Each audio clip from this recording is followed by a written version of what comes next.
It's Saturday, September 24th, 2022. I'm TC Kirkham, and this is the Kirkham Report.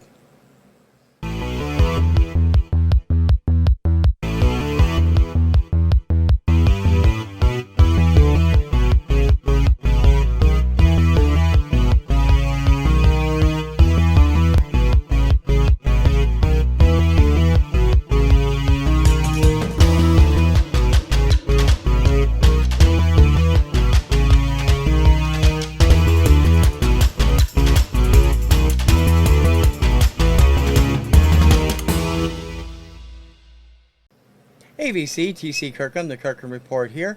Thank you for joining me. I really appreciate it. Got lots of interesting stuff today, some out-of-the-box stuff. The new black box just arrived this morning, and a couple of other things I want to talk about as well. But right now, big news broke this week, and it is the subject of this week's cover story.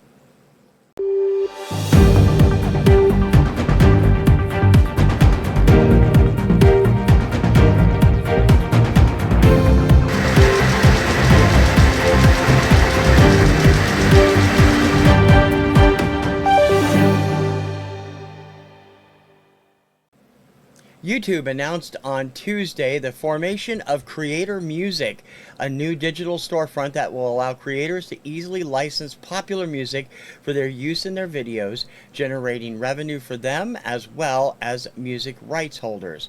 Now, there's not a whole lot of information about this now. It has just been announced, and I've been checking mine, and I don't seem to have access to it, so I'm assuming it's only going to be for channels that have already reached monetization, but still, it is a huge step forward in YouTube's policies. As usual, YouTube keeps its exact specifications secret. They'd love to do that. But Creator Music will allow music creators to license music at a low fee, or actually in a what's called in the trades as a barter fee, where they'll be able to use popular songs and split the revenue. This is unheard of, as YouTube has always said they would not get into the licensing area, but as of the last few years, they really have had no choice. More and more companies have had issues with rights. Amazon was having all kinds of problems with its Twitch platform because of rights, and particularly video game music, which was driving creators crazy. And instead of getting together with them and letting them know what to do, they just dumped all the videos and pissed off their whole creative community. Wasn't a good idea. YouTube has slowly but surely moved forward into the digital age. It is about time they have allowed licensing, and it should be open to everybody, not just monetization people. Licensing is important to those of us who do not have monetization that would continue to grow and would bring in a small revenue stream. I don't monetize because I don't think it's necessary. In many ways, I don't have a problem with the creators taking their money for the music that I use on the show. Most of the VC feels the same way, although there's a number of VC channels that do depend on their revenue stream to make money. Most of them are just looking to get money a little bit here and there from what they do on the VC. They're not looking to make it a full-time profession, and neither am I. I'm out here just to share the music, but I would like to get a small cut of that if I'm going to be able to spotlight specific songs that I haven't been able to do before. That would be absolutely fantastic. Now, the Creator Music platform will be part of the standard YouTube Studio when it gets launched, and it is launching on a slow rollout according to YouTube, which means not everybody's going to see it right away, but it should be fully available to everyone who's eligible by the early part of 2023. As I said, I hope they will make it eligible for everybody, because even channels that don't monetize, like mine, would be able to take advantage of that. What does it mean? Well, the licensing fees are said to be $4.99 and under for each song. Sometimes they'll be for free. You just need to have the license for it. And it's going to be an interesting experiment to see whether it actually works. YouTube creators depend on a lot of music, and a lot of it is available licensed for free license or license free even. Most of the stuff I use in the background comes directly from the programs that I use, like Filmora to produce, or other sources that I have purchased, like Digital Juice or BusyBox. There are plenty of other ones out there that do the same thing. But being able to license popular songs is only going to help creators make their stations even more popular. They can go ahead and use the popular songs and still not worry about being demonetized. It is a very big step in the right direction, and kudos to YouTube for finally recognizing that they needed to do this to help creators move on to the next plateau. We'll see how it all shakes out over the next couple of months, and I'll be keeping my eyes out and letting you know more about it as it comes along, and that is this week's cover story.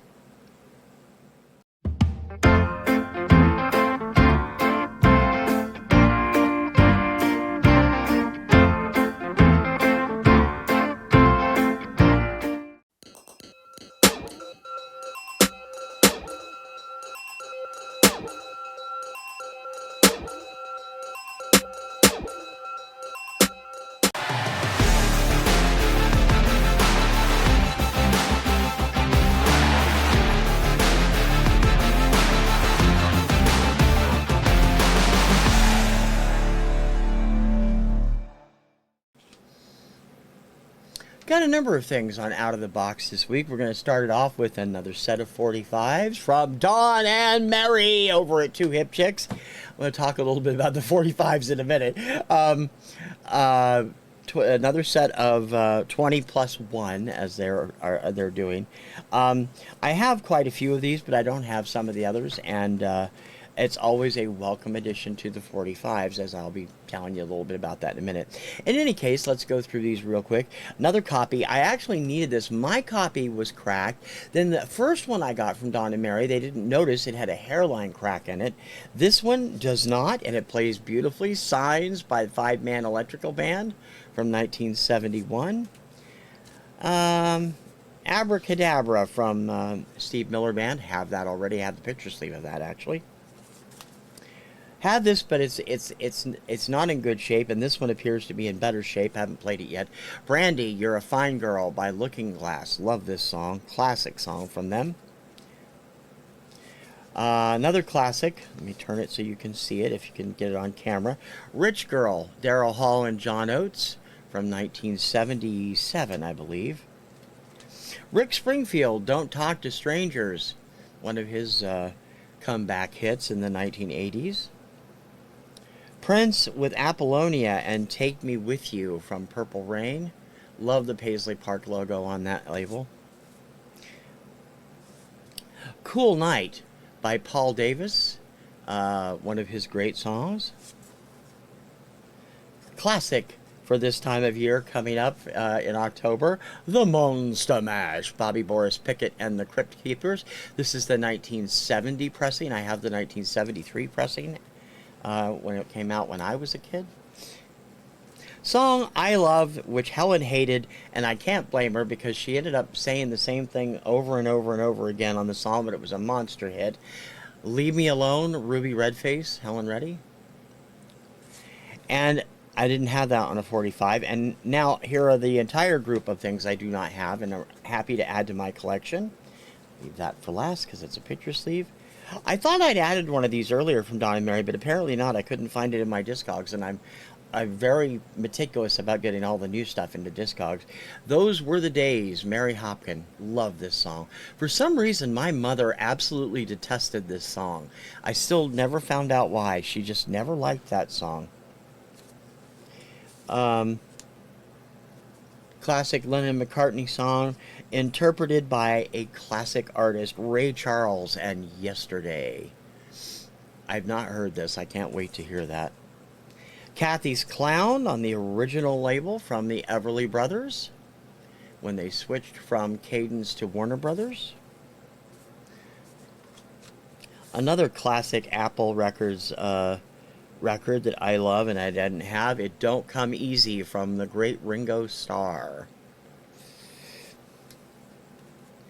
Don't have this on 45. I think I have it on a compilation somewhere.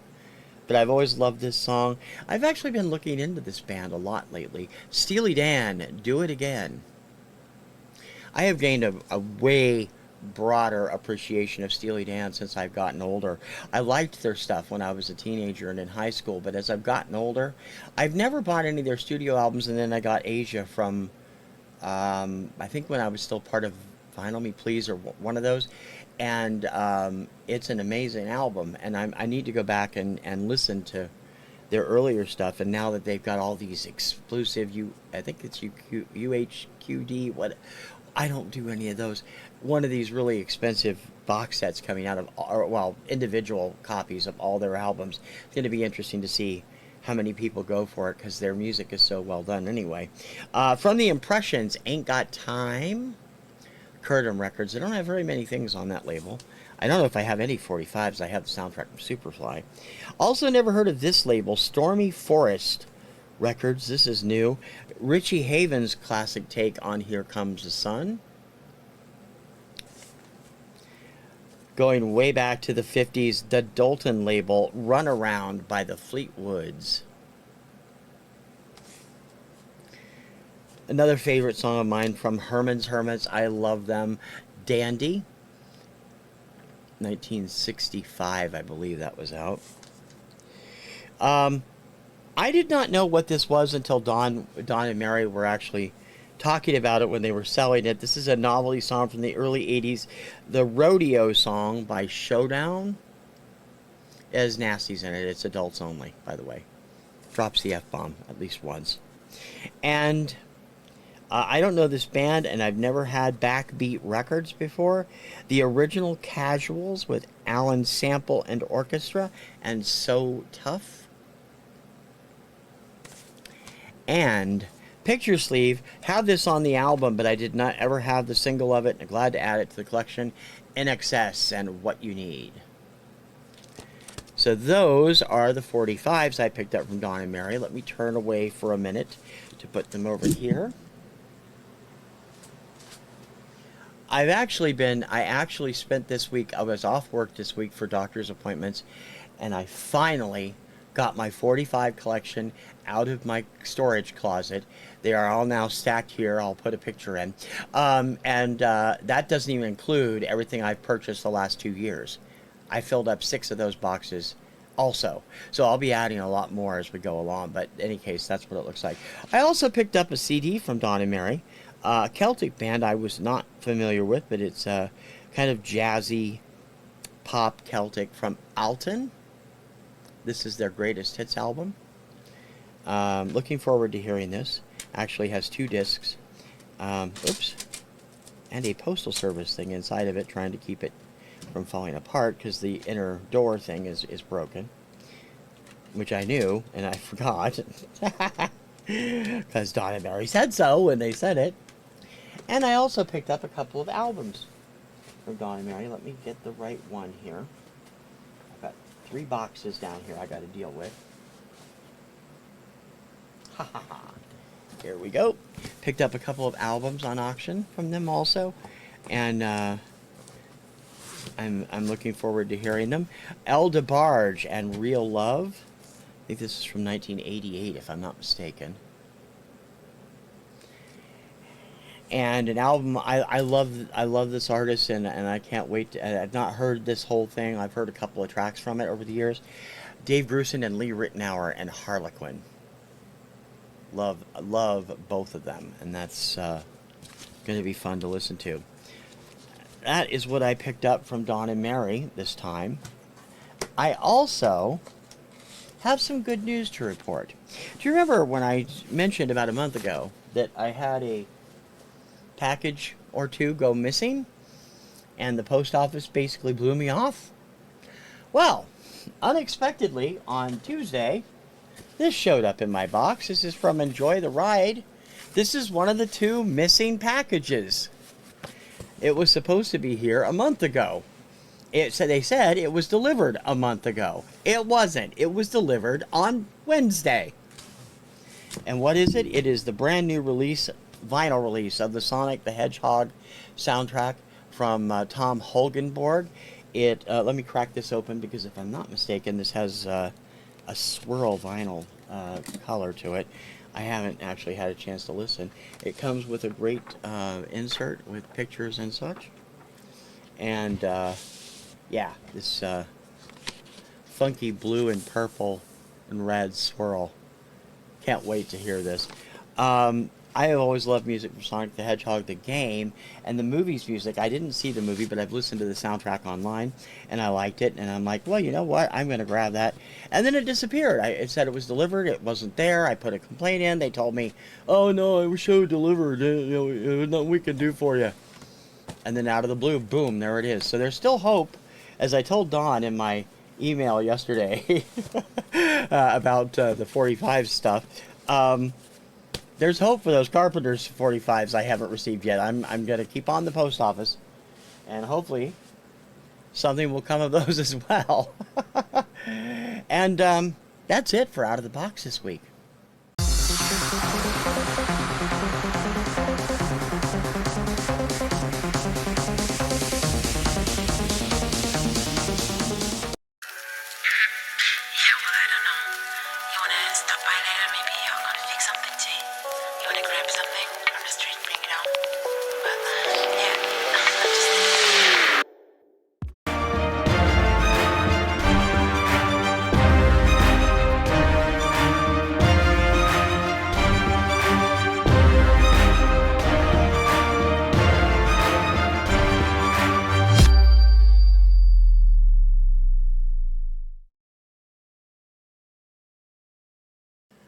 I don't know why it is so late this month.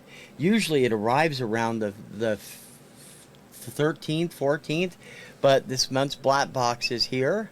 I have no idea what's in here. It's heavy. I'll tell you, it feels like there might be another double in here, like the Venice a couple months ago. Don't know what's in here. As always, only once have I ever, done it without you guys here. We find out together. So let's see what my membership in Black Box brings this month, shall we? Oh, well, I'm pulling both of them out at once. I don't really want to. What we have here. Okay, I am unfamiliar with this act, and this should be interesting. The cover's awesome. Let me see if I can see what it says here. The name of the band appears to be... Oh, geez, I really can't tell. I would assume the name of the band is Mount Joy. Black wax, obviously, mastered for vinyl. Download code. The spine says Rearrange Us. Mount Joy, Rearrange Us. The name of the album is Rearrange Us. Love this cover. I'm not familiar with the band at all, but this will be something to explore. And they've been getting my taste right over the last few months since I updated my thing, which I tell you every month. So hopefully this will be a good thing. I am not familiar with this, and I'm looking forward. I'll try that out this weekend. And the other one, yeah, this is a double, I think. Yeah, this is a double. Oh, wow. Yeah, I'll take this. Brandi Carlile, the Fire Watcher's daughter. Love Brandi Carlile. She is awesome. This is the album that came out in, what was it, 2018? 2017? Oh, it goes back that far. This is from 2015? This was the album before she broke huge with The Joke, which was from the next album. I have not heard this at all, but I love her. 2015 comeback album, so this isn't even her first album, but I was unaware of her until The Joke came out. So, yeah. Oh, yeah, I will enjoy this. And I wonder, there's only 3 songs per side, so I'm wondering if it's played at 45. Hopefully it says. That's one thing that bugs me about today's releases, is sometimes they don't tell you it plays at 45 RPM. And then you get something sounding really weird. Okay. No card this month, but a couple more stickers like last month. an elephant. I don't know what that's supposed to represent. And eyes looking through hands. How most kids watched Doctor Who back in the 70s. Wow, okay. Black Box, I think you did good. You definitely did good with the Brandy Carlisle. Wow, that's awesome. Mountjoy, I don't know, but I definitely looks interesting, and I'm definitely looking forward to trying it out. I'll let you know how I like it. And that is this month's Black Box Record Club shipment.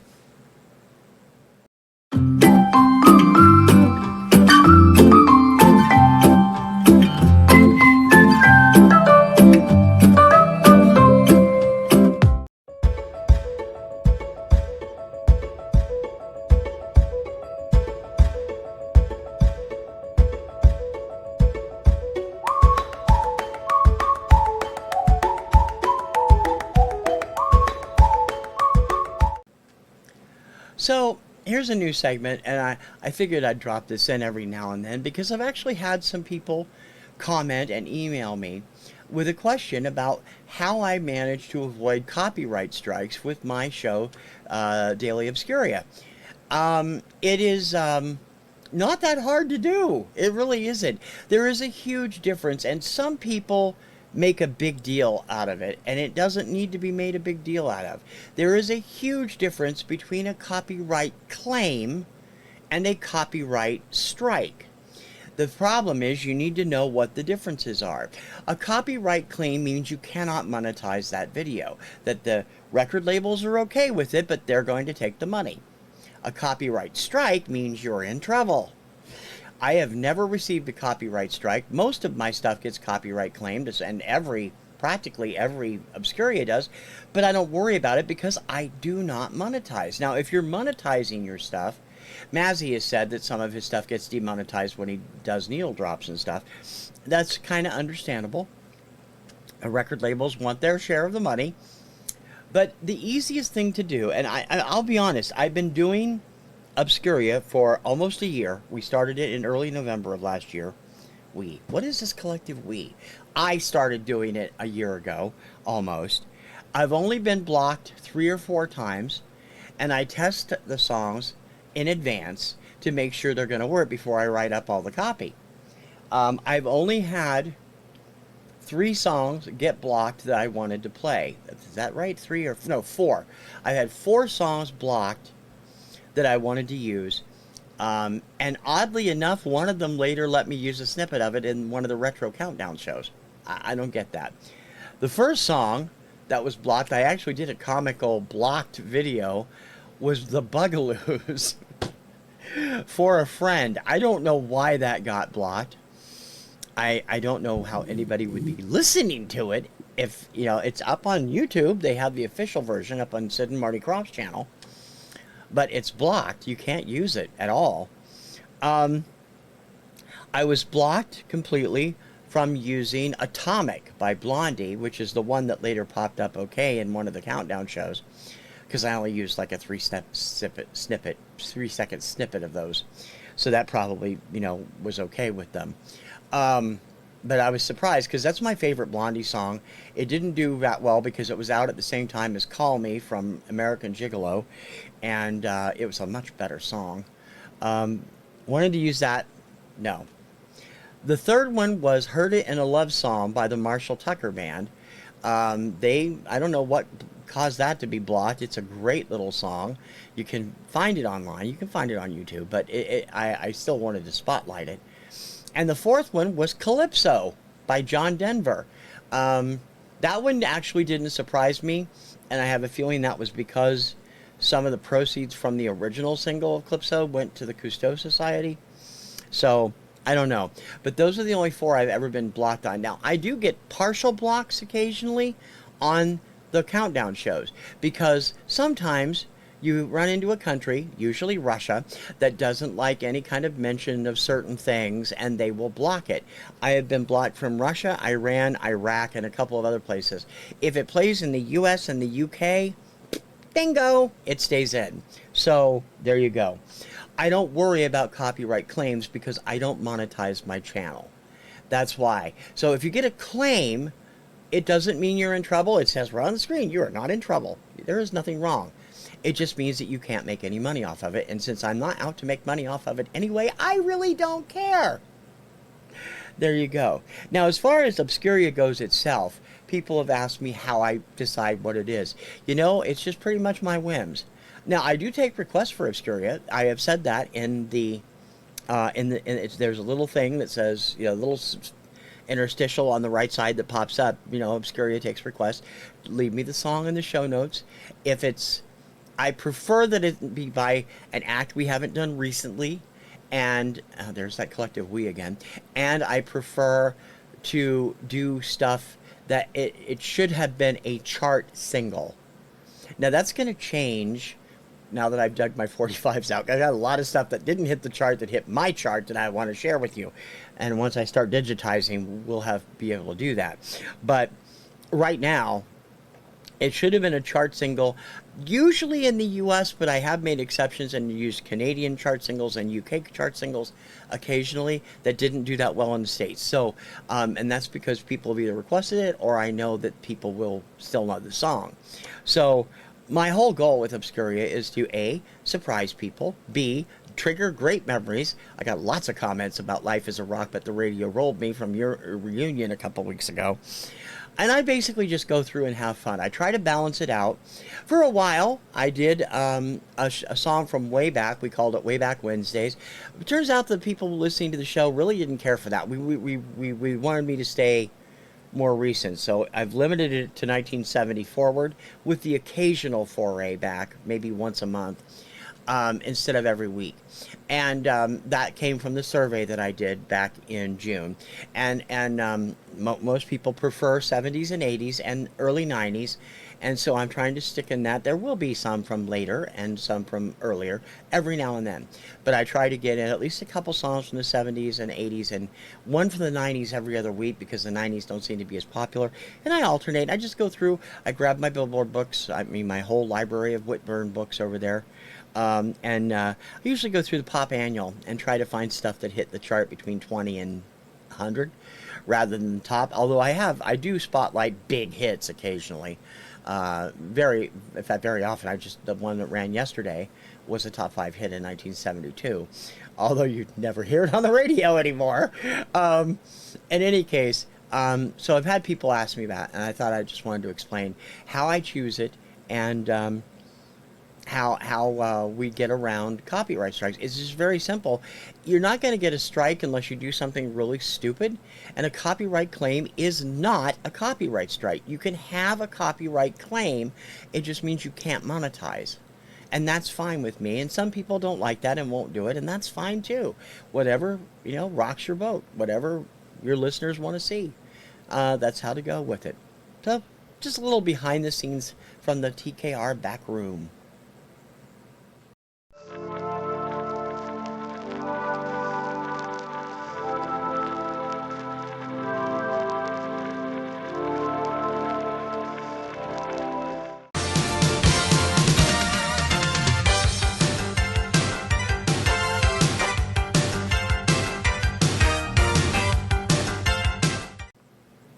You may have noticed last Sunday that I tried something new with my weekly countdown show. When it started, it was the TKR Pop Retro Countdown. It was counting down my personal charts, and I was getting letters. I had to explain it a little bit more after a couple weeks because people were like, I don't remember this hitting the chart. I don't remember this hitting the chart.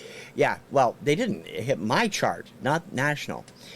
But I only have a limited number of charts to go through. And I thought, let's try something different. Now, Pop Retro Countdown will be back in the future. It's going to be back probably on a different day of the week. Because as of last week, the Sunday show has now morphed into the RadioRetro Countdown. What is that? Well, this is where I'm going to ask you guys to throw in some input if you like.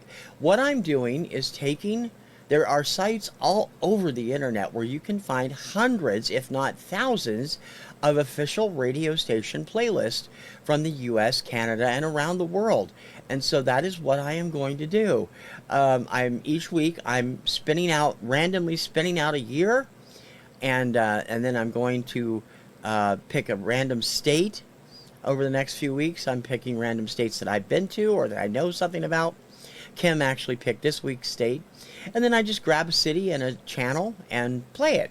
Last week I started this new retro radio countdown with the top 40 songs from, I think it was summer of 75 at some point, from WCOL AM 1240 in Columbus, Ohio. That was the #1 top 40 station when I was a kid. I actually left Ohio in late 1974, so that was after I left, but they remained a popular top 40 station for several years afterward. And every week I'm going to pull a different one. Sometimes it'll be a top 40 pop chart. Other times I might grab from an AC channel or a hot AC channel, and I'll let you know that at the beginning of the show. Because last week on the WCOL show, out of the 40 songs, I did not know 12 of them. Now that is really, especially for 1975, which is when my collecting really started to ramp up, I was like, oh my God, I don't remember these songs. So obviously I had to do some digging to find copies of them. I wasn't aware of them. And this week's is going to be no exception. There's a couple I don't know on it, although it's a little bit more popular that I think a lot of the songs most people are going to know. But I just, there's a few sites out there that I know of that have all of these charts, and some of them go back to the 50s. And I'm going to, like the regular stuff, I'm going to keep it from 1970 forward. But I'm just going to be randomly choosing a year, and then I'm going to be picking a state and a city and a radio station and grabbing their survey for that week. I am trying to make sure that it is an even number, 20, 25, 30, 35, or 40, and doing that. This week will be 35. And it's going to be, I just have lots of fun. I got lots of comments on last week's show and how much everybody enjoyed it, and I thank them for that, and I hope that you guys will get behind it as well. If you have a local radio station, now or in the past, that played Top 40 that you used to listen to and you'd like to hear something from them, let me know. Let me know the station and what city it's in, and I will see what I can do. And that is why the Pop Retro Countdown has now morphed into the Radio Retro Countdown, and how it's going to work. We hope you like it. Check it out Sundays at 4 right here on TKR Video Central.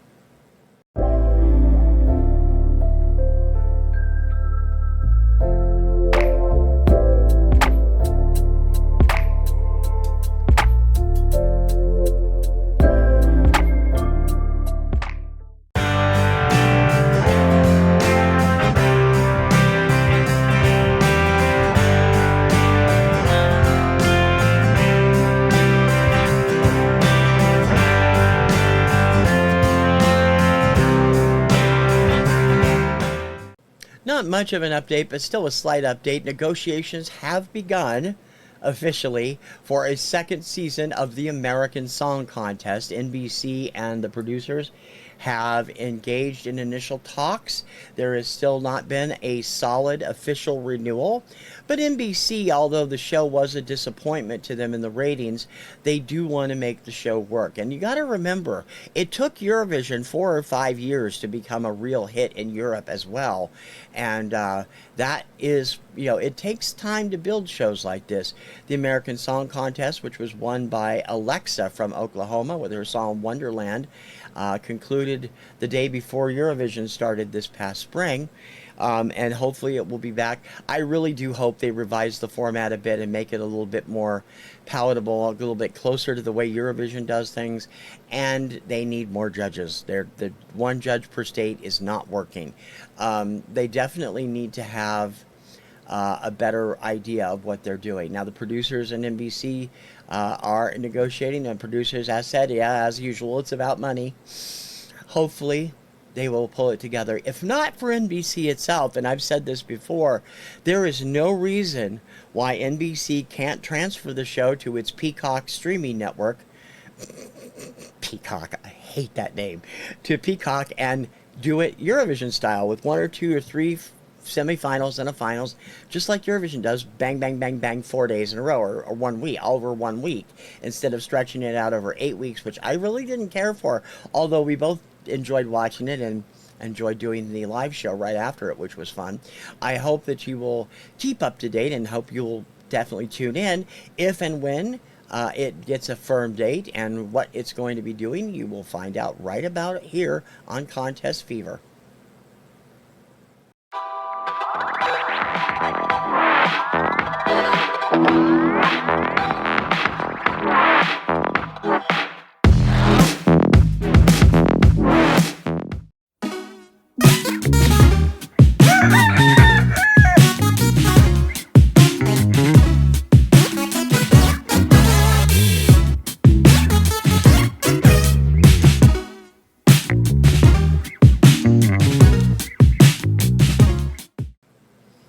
I have got to shout out this guy because I have been a fan for over a year.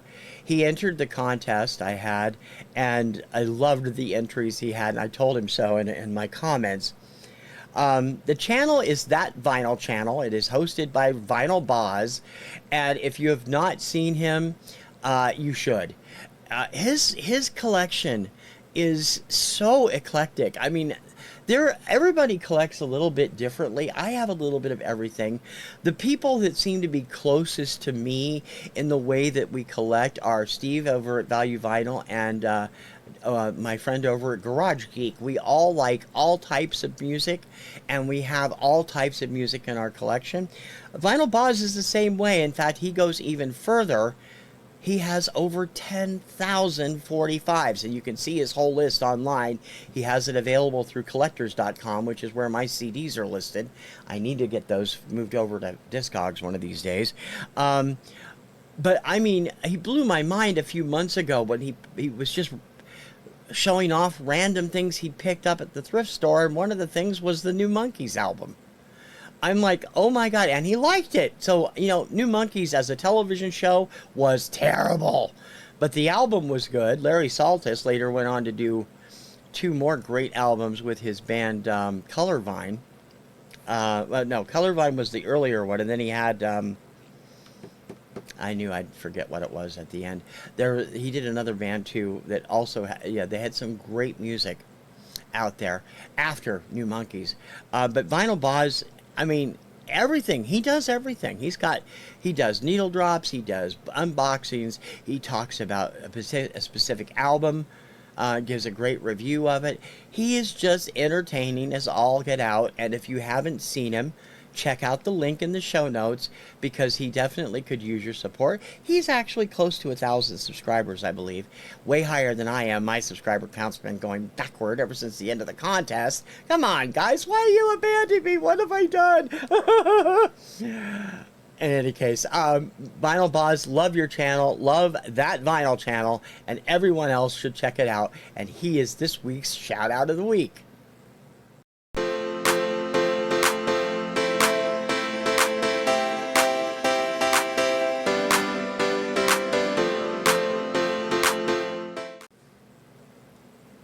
That is going to wrap up this week's edition of the Kirkham Report. It might be a little long because I got a couple of extra segments in here. Don't forget to check out all my other shows here on TKR Video Central. The Radio Retro Countdown Sundays. The people that make a big difference in my musical life on Influencers on Tuesdays. And just random things I decide to rank on Rank This on Thursdays, along with this show on Saturdays, all at 4 p.m. Eastern, 1 p.m. Pacific, and your local time, wherever you might be. And of course, Daily Obscuria Vaults every Monday through Friday at 11 a.m. That is 8 a.m. Pacific time, and whatever your local time may be around the world. Your time may vary. And don't forget, this coming Monday, I will be on our little team-up show. Donna of Two Hip Chicks and I will be over on the Two Hip Chicks channel doing our Finding Your Music Mojo. This week's topic will be stuff you didn't expect to find on an album. Whether it's a cover art discovery. She discovered Julie Newmar was one of the models on an album that she had. If it's somebody you couldn't believe is playing like in the session musicians for something, we definitely want you to come over. It is live this week. It was on the Two Hip Chicks channel at 6 p.m. Eastern this coming Monday, which is September 26th. So please don't forget to join us. This week has been really slow. I've had a lot of views, but very few comments. Especially about this week's Rank This. I had a ton of views and I didn't get any comments. And I'm like, why? I want to know what you guys think. Rank This is that kind of show. Did you like the ranking? Do you want it? What, was there something that you didn't like? Did I miss something? If you haven't checked it out, please do. It's from Thursday. It is my countdown of the top 30 favorite songs from guitarist Joe Satriani. Please go check it out. I really love the fact that I was kidding a little bit ago. I have dropped some subscribers over the last couple of months since the contest ended. But, you know, that happens all the time, and I'm not worried about it. I'm glad that everybody who has found it and has stuck with it enjoys what I do, and that makes me so happy because I enjoy hearing from you. I enjoy getting your feedback, and I love talking with everybody in the vinyl community and making new friends, and I've made a ton of them since the contest ended, and during the contest it's been great. I found a bunch of great new channels to watch now so much I don't have time to watch them all because I just have music channels on this one. I have 3 or 4 other IDs with each with like 300 or 400 channels. I have trouble watching everything. So it's not always easy, and sometimes I do watch you on 1.5 because I have to get through it, but it is the best way to do it. And I'm sure there's everybody else out there is like that too. But if you haven't subscribed already, please do. And if you have, thank you very much. It is so much appreciated. I kid around about losing the subscribers, but I knew that might happen because I'm not everybody's cup of tea. But I do hope you'll stick around and let me know what you'd like to see me do. I'm always open to suggestions, and always will be, because I love talking to you. And to that end, don't forget to leave a comment.